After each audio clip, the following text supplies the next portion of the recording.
Now, both of these weapons, they're a little different, but they operate the same. They fire the same type of weaponry, that 58 caliber conical shaped bullet. This is the #1 and #2 most used gun in the American Civil War. Private Gregg, he's going to have the 1861 Springfield rifled musket, #1 most used rifle in the American Civil War, standard issue for the U.S. soldier. All of them going to be made in America.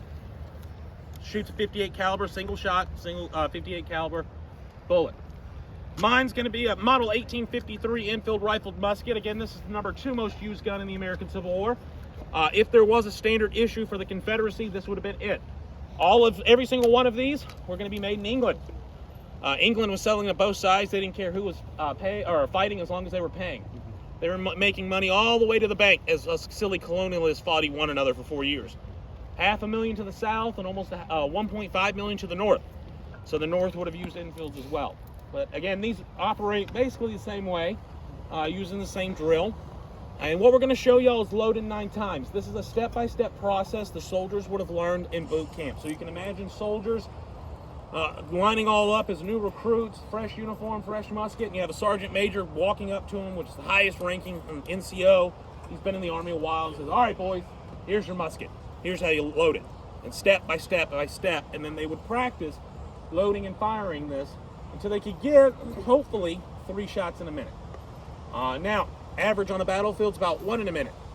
3 in a minute sounds great, but when someone's shooting back at you and you have people being blown up and killed or wounded to your left or your right, doing all of the operations you're about to see us do get a little bit trickier when someone's firing back at you.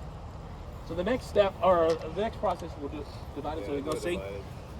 We would have done this in a row, front rank and a rear rank, shoulder to shoulder, and this is linear Napoleonic Tactics. Again, we only have 1 shot, so if I can't hit with one, well, I line a couple of friends up and we all fire at once, almost a shotgun effect into the enemy. And your odds of hitting the opposing force goes up. So we'll be firing these mass volleys. First step, detail, attention. Detail, loaded 9 times. Load. Soldier's going to bring the musket up in front of his body, barrel angled away from your face. Now this is an important rule no matter what century you're in, barrel angled away from your face. But this step in here is very important because this weapon can get so hot after repeated firing that as we expose the black powder to the gun or to the barrel, that hot metal, it can actually go off and blow up in our face.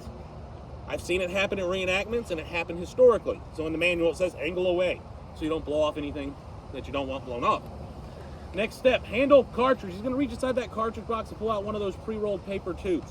Again, 60 to 100 grains of gunpowder and a mini ball. Only thing missing out of this one, mini ball. Tear, cartridge. Gonna open up that cartridge. Charge, cartridge. He's gonna pour that cartridge, or the black powder down the barrel, and then imagine, if you will, squeeze out that imaginary mini ball and stick it at the end or the breech or the muzzle of the barrel. Draw, rammer. Ram, cartridge. It's going to ram everything nice and tight at the back end of the breech of the barrel. So now you have the gunpowder and the bullet nice and tight, ready to go. Most important step of all 9, ladies and gentlemen. Return, rammer. This is important for 2 reasons. 1, if I leave it in the ram or the barrel and shoot it down range, there's absolutely no way to reload this musket. I'm stuck with a 12-pound club. Also, anyone remember how accurate I said the bullet was? 250 yards. 250 yards, right? If I leave that rammer in and fire, guess what I'm doing now? Shooting a spear? I'm harpoon fishing at 250 yards. That rammer's going to wiggle its way downrange and hit something with a bullet coming right behind it.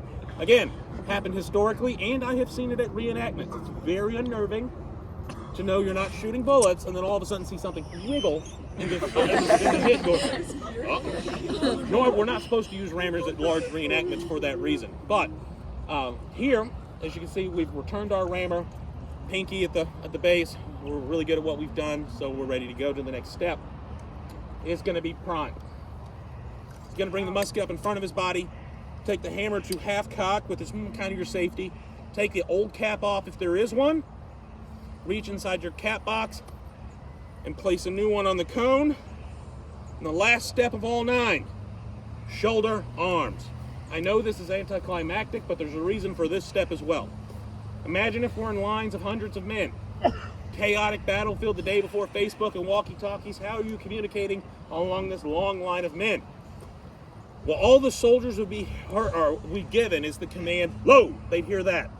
So then they do all the steps we just did, and then whoever the commander is behind the line is going to look down the line and we'll see once his soldiers come back to this position here. It's a physical indication that they have a bullet loaded and ready to fire in whichever way direction. And we could fire obliquely to the sides, to the front, rear rank. There's all sorts of ways they can maneuver using those rounds. But this is a way for that commander to know they're all ready.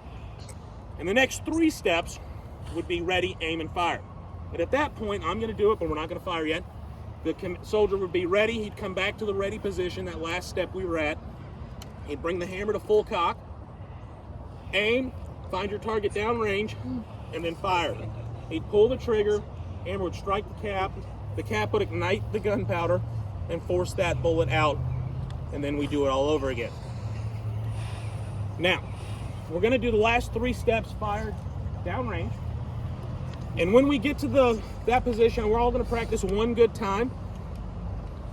When I say ready, and at the command aim, for right now, for practice, if you feel like you need to, when we really do it, but we're all going to do it together right now, place your hands over your ears.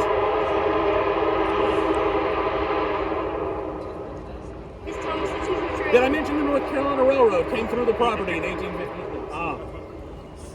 So I'm going to say ready, aim, fire, boom. All right, so we're going to practice one good time. Parents, everyone, are you ready?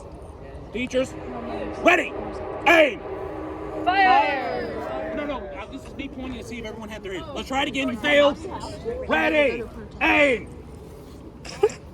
Come on, everyone's doing it one good time. Come on, you can do it. Fire, boom. All right, so we all know when to cover our ears if you need to, all right? Is it that loud? It may be, but this is just me telling you that's when you do it. I think you'll be okay. You'll live. All right, guys. Quiet in the ring. Quiet in the ring. We got range domination. We gotta wait. All right. Oh, come on. Keep it moving. Hey, lad.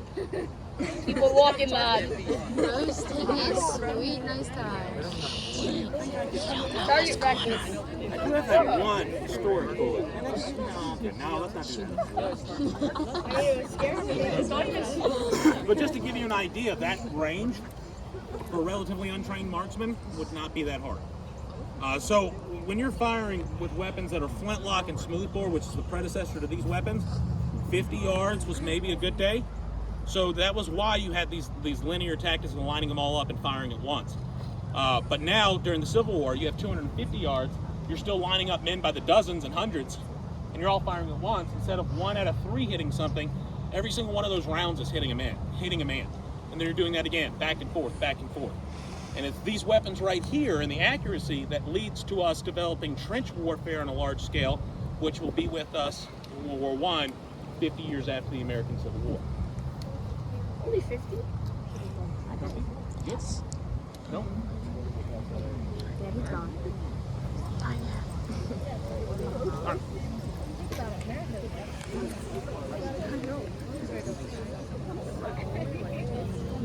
All right, guys. Detail, attention. Detail, about, face.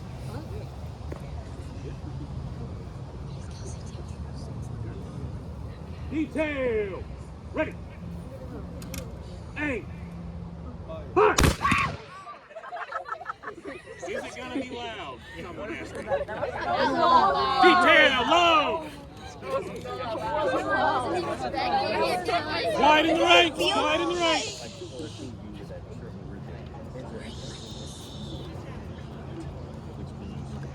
Kind of showing y'all one fluid step as they would have done in the battlefield.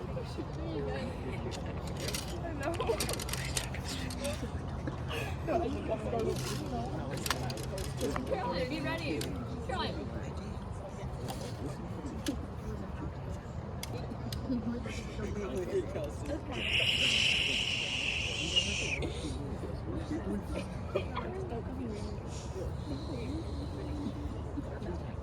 Detail, ready! Hey! Fire! Y'all want to see one more? Yeah! Give me one good one. Y'all want to see one more? Yeah! Detail, low!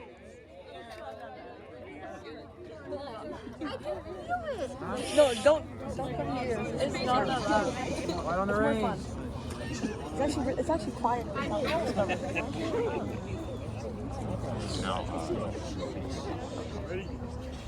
What if I just pull him away?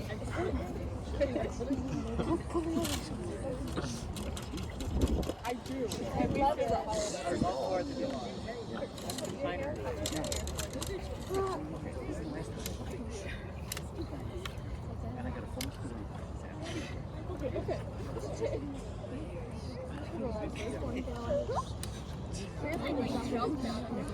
Details! Ready! Aim! Fire! Details! Cover! Details! Shoulder arm! Detail about! Hey! Take a bow. Thank you, thank you, thank you.